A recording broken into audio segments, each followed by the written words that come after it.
4 foot जगह भी तत्कालीन व्यवस्था द्वारा दि जाए पारि 4 फुट जगह आज्ञा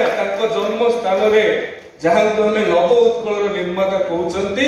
दि जाए नथिला जे आगर पड़ारे महताबंकर स्मृति उद्देश्य जो 4 फुट जगह दि जाए नथिला सही स्थान रे स्मृति संग्रहालय कराजिबो एवं 4 फुट जगह जो मिल नथिला सेठी 40 फुट प्रतिमूर्ति हेबो ए कथा सरकार तरफ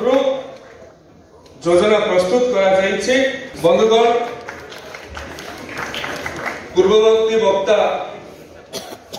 आदरणीय बाबू भाई माननीय विधायक जो कथा अवधारण करुले मु स्पष्टतार सहित कहवाक चाहूँगी जे 1899 मसीह डॉक्टर महताबंकर जन्म होता तेणु जयंती तांकर गत वर्षरु सरी जिबा कथा एवं आज आम शेष दिन में पालन करबा कथा किंतु निश्चित भाव में एठी दोष दबार कथा नहीं, एठी कहा प्रति आंगुली उठेबार कथा नहीं, एठी कथा आत्मशोचना, एठी कथा निजकु निजे पचारिबार, एठी व्यथा आमे जहाँ करूछंती ये जाति बरपुत्र मानव प्रति सेतिकी कृतज्ञ तो ए कथा निजकु निजे पचारिबा। एठी मते अत्यंत खुशी लगे अति कम बयस छात्र छात्री माने अछंती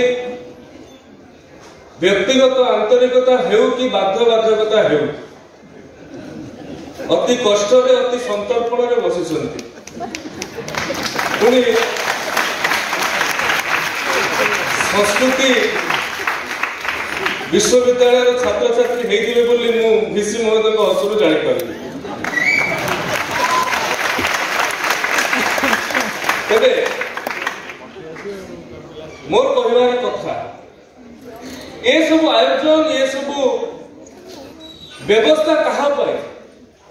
कौन पाए आमे जदि बरपुत्र मानकु उचित सम्मान प्रदान न करिबा आमे जेतेबेले प्रौढ़ अवस्था रे उपनीत हेबा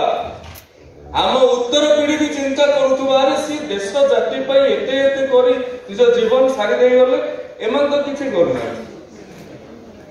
जन्म नहीं पैसा रोजगार करिसंती पुणी फेरी देइसंती त एकु भी काहे सम्मान जणाइबा। तेणु बरपुत्र को सम्मान कोठी ना कोठी निज प्रति सम्मान ये जाति प्रति सम्मान को मध्य अंगुली निर्देश करुछि ए कथा उत्तर पीढ़ी मर्मे मर्मे अनुभव करुछन।